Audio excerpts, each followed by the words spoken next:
11 июня, 8 утра, на пляже гостевого семейного комплекса «Эко-дача».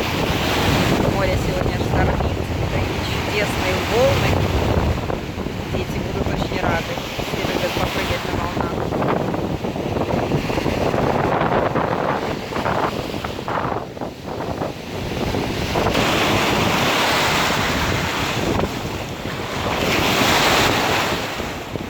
Пытаюсь так снять, чтобы была видна вода на просвет.